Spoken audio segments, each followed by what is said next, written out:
Hello and welcome to the European Football Show's Europa League preview. In the build up to the upcoming game week, we are dissecting each fixture with an assortment of guests from around the world. In today's clip, we look at Sporting Club de Braga versus AS Monaco, a mouth-watering fixture awaiting us this Thursday.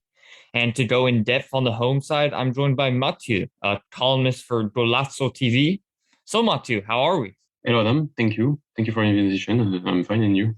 Yeah, I'm also doing really, really well and excited to talk about Braga. And maybe just to start, let's talk about how they mastered that first knockout round. They obviously came out of their group second best, so had to play in this first knockout competition. And there they faced off against Sheriff Tiraspol. And it didn't necessarily go all to plan. They went down 2-0 in the first leg, so all hope was potentially lost, but they were able to bring it back in the second leg, going on to even win it in the end. So how much confidence should that give them to go into this next fixture, knowing that even if they go behind, they have the potential to turn games around? Yes, of course. This second game was a particular game. If you are taking all the AC Braga season, a lot of big fixtures against Benfica, Porto, Sporting, also European fixtures like against the important game against Red Star Belgrade and Midtjylland, and the first game against Sheriff was all these games was bad games from Braga this season. So we're not doing a fantastic season. So before the second leg against the Sheriff, it was obvious the confidence from a fan like me was not so high, but impressive. The first half against Sheriff was the best first half and the best game we did, in my opinion, this season. And from the Carlos Carvalho side, and before such for me, yes, Sheriff is a good opponent. We saw that in the Champions League this season, but for me, Monaco is also a very good team, maybe better individually, for sure, but I it's a complicated season for us. And before such a game like against such an opponent like Monaco, I think it will be tough. Of course, they are the very good players, and so a little bit more confident after this great second leg against Sheriff, but not so high because this season is complicated, and we saw that against a lot of great opponents too, and we didn't make it like we did against Sheriff. Yeah, really interesting. Also, regarding the Sheriff game, that they, of course, lost the first leg in Moldova, then won at home in the Stadio Municipal de Braga. And this has almost been a theme this season, particularly in the Europa League. You look at the fact that in three of their four encounters away from home, they've lost, and all of the home fixtures, they're now unbeaten in the Europa League. So there's clearly something about being at home really gives this side a boost. And also, like you mentioned in the Portuguese top flight, that 6-1 loss to Benfica away from home. So it seems like away from home, this team really struggles. At home, they seem to be able to get over the line a bit more often. Why do you think that's the case? I have no. It's an historical problem for Braga. Sorry, not just this season. This season is very expressive. We are really very better at home that away. In historically, it was more in Portugal, because sometimes when you go away against Moreirense, Santa Clara, these kind of teams who have a smaller pitch, and it can be complicated sometimes. But in Europe, we didn't we this season we did also we had also the same problems against Midtjylland, against Red Star, against and Sheriff. And yes, the games against Sheriff is the tradition of our season. Very bad away, of course. The first game and was not good enough, and the second game at home was particularly good, and the best games of the season, like I said earlier. So it's I have no really reason for this problem, but it's obvious that this season Braga at home is better. Not saying that is fantastic. I'm not saying that, because we lost also against teams like Maritimo this season at home, for the championship. But away is it's it's very complicated. It's much more complicated this season, despite the fact that we won at Sporting this season in January. For me, the exception of the rule for this complicated season away, this complicated season away. Yeah, and given the fact that Braga is, of course, playing the first leg at home against Monaco, they really need to go out and make sure they come away with a win, I imagine, because you don't necessarily see them faring so well away from home in Monaco, given how they have performed away from home, both the league and in Europe. So then finally, just to summarize maybe a couple of sentences where you think Braga can win this matchup. As a Frenchman yourself, who's a Braga fan, maybe you're also a bit familiar with Monaco, how they tend to play. So where is it that Braga could potentially hurt their French guests? I want to trust my coach Carlos Carvalhal and his game plans. Sometimes can be very good, but for the second leg, if I remember the game against Leicester last year, we lost 4-0 in England, and he reached a very good answer for the second game here at home again, but with finally we drew against Leicester 3-3 with the last minute goal from Vardy, but we did a very good game, and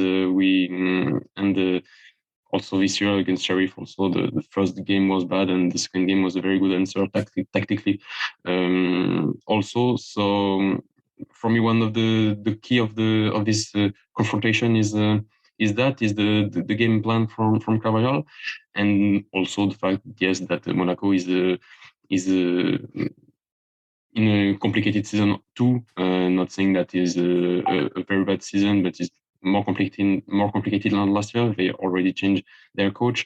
So individually, Monaco has a better quality, but we'll hope that collectively we can force, mostly in the first game at home, to do a good game, and that's it. I think the key will be the game plan from Carvalhal for this first game, and first game mostly. Okay, fantastic. And then I guess looking on the flip side here, where do you see Braga's weaknesses that could see them lose this matchup or this entire fixture, I guess? I think a normal big game from Braga this season, a bad game. It's unfortunately it's the habits of the team this year against big opponents. Yeah, we hope that it will not appear tomorrow, but it's a possibility to have lack of inspiration, lack of efficiency too, in such a game. And like I said, if individually Monaco is at a very good level, it will be complicated with players like Kevin Volland, like Wissam Ben Yedder. It can be very complicated. It's these kind of players are in a good day. Okay, perfect. And then just to sum it up here, bring it all together, who's going through this matchup? Is it going to be Braga? Is it going to be the Portuguese side, or will Monaco find a way past your home team, your fan favorite? The favorite for me is Monaco, but against an opponent with lack of confidence from during the last week, this is a team who can win against Marseille last weekend and lost against France 2 weeks ago. A little bit inconsistent, so I think I think Monaco is favorite, but I'm not saying that we have no chances against them. For me, it's not a 50-50, but we have our chances. And I think last season I will be very much more confident against this Monaco, but. I said, I think it's a complicated season for us, so not very good confidence, but we have our chances. Well, that was some fantastic insight there into SC Braga. But now we move on to the other side of this equation. Opponents AS Monaco. The lead on side not only progressed out of the Europa League group in first place, but they did so against some of the best opponents in this year's competition, in a group that showcased the likes of Real Sociedad, PSV Eindhoven, Storm Graz. They went unbeaten. And to profile their chances, we're now joined by Luke Entwistle, a freelance journalist who regularly writes about AS Monaco for various news sites, including BTL. Luke, how are we doing? I'm great, thanks. Thank you for having me on. Yeah, and I think that the best place to start is right away here in the group stage. We've mentioned that unbeaten record, 3 wins, 3 draws, and it makes them only the 3rd side in this year's competition to come out of that first round unscathed.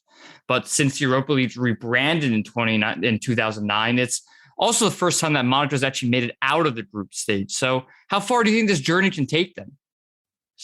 It's very hard to say. I mean, in European competition, they've looked very strong. As you say, they've gone unbeaten, especially the most notable win was their last one against Real Sociedad at the Stade Louis in France at home.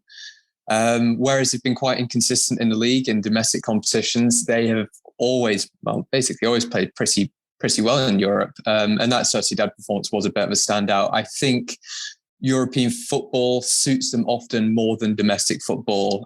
More teams come out to face them. You know, there's less of that low block. There's more of a team trying to play some expansive football, trying to go at the team. I think that quite often actually plays into the hands of Monaco. They kind of want they want their opposition to give them a game rather than sitting and try and be compact and condense the space.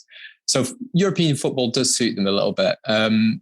How far can they go? It's so hard to say. I mean, it's very hard to make any comparison at all at this point, because obviously since that last game against Sociedad, in which it was Sturm Graz, their final game in the group stage, they've changed manager.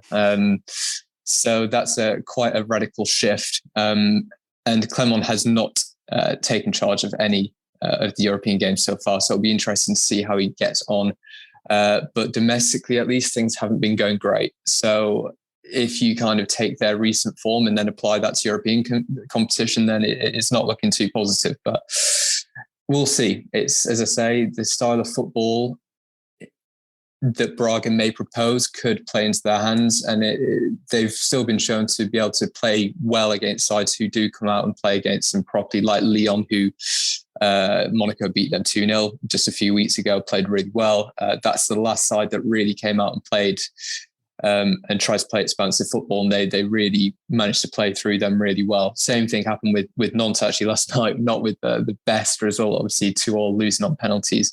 But after 3 weeks where they've looked really kind of impotent in attack, they once again looked quite incisive, lots of vertical transitions. Quite positive on the attacking front at least.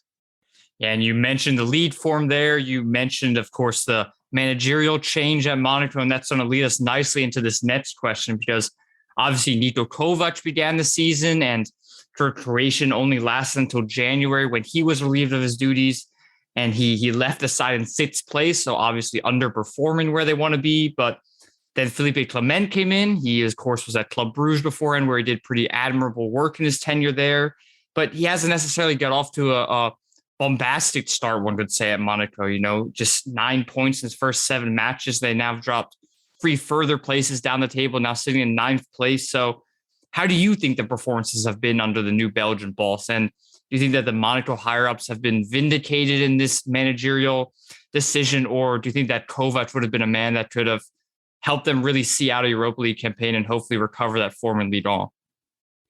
Yeah, I mean, that's a good question. I mean, not too bombastic, I think, is a good way of putting it, to be honest. Really, I found the timing of the decision, and I've said this before, I found the timing of the decision odd. I think Kovac was leading them back towards those European spaces, especially when you take into account in the final match that he was in charge in late December.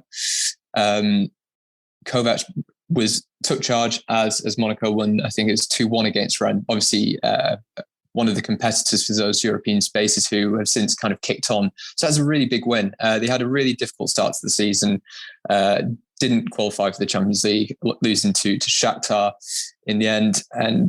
But since then, Kovac did kind of get things going again after a really difficult start in the league. And really, the sacking was odd because, the team was going in the right direction. By that point, he'd really kind of turned around that form, and they were heading basically vertically up that table. They were in sixth. They weren't far off Nice at all, who I believe were in third at the time. It was only a couple of points in it. Obviously now I believe they're in ninth, and I think they're 8 or 9 points off that podium, which is obviously where you need to be if you're going to get the Champions League spaces for next year, which is looking very, very unlikely. I think it's a tale of two. There's two stories to tell here. Against teams who come out and play, they've played really well. You think notably against Lyon, where he got lots of plaudits. It's a very, very, very direct style of football that he plays against teams that come out and play. Against Lyon, it was, I'm from Bolton. I've watched lots of Bolton Wanderers in my time. And it did take me back to the Sam Allardyce years of get it up top as quick as possible with a little bit more finesse. I'm doing it an injustice, but you can kind of see where I'm coming from. And he really worked it out well into those wide areas. Caio Henrique on the left in particular was great at pinging some long balls in behind, and Lyon were playing with a pretty high line. So basically, if you're going to play against a high, if you're going to play a high line against Monaco, you can maybe expect to be punished a little bit.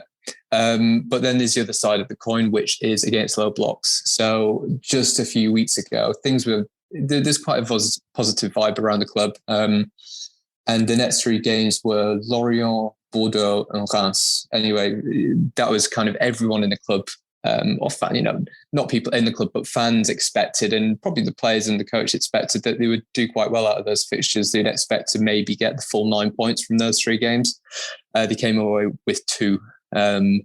Very, very short of expectations ultimately. And in that time, only scored 2 goals against those sides who are really down there at the bottom of the league, struggling. And granted, at this time of the year, those kind of teams, they're a different challenge, a more difficult challenge, because they're, battling to survive, to keep their status in Ligue 1. But still, what was notable was how difficult Clermont found breaking down a low block. So if you sit deep against him and then try and hit him on the break, that's a pretty surefire way of a bit of a smash and grab victory. I think depending on this kind of football that Braga's propose on the night, it can really go one of two ways. And it would not surprise me if I saw Braga take a more pragmatic approach, sit deep and hit them on the break, because that's what's shown to have worked for sides that aren't as good as Braga are, frankly. Meaning no disrespect to, your Lorients, your Bordeaux and your Reims. Braga a better side than those. And they could definitely pull that off against them. All right, fantastic then. So it seems like we're a little bit up in the air. A lot of it depends on how Braga perhaps comes out of here and how they decide to play. So you had to kind of pin your hopes on a score prediction. Are you going to go with Monaco? Are you going to go against your side? What will it be from you? I'm going to go for a 2-0 to Monaco. They're looking very strong defensively. I do think that Braga, especially at home, the first leg is at home, I don't think they would necessarily sit too well with the fans if they welcomed Monaco there and then didn't play any football and just looked to contain them. So I think Braga will make an attempt to score goals and could end up backfiring. Ben Yedder's still in good form, missed a penalty last night in the penalty shootout, but there's goals in the side still, especially from him. And the defense is pretty solid. So I could definitely see a clean sheet and then just nab in 1, maybe 2 goals.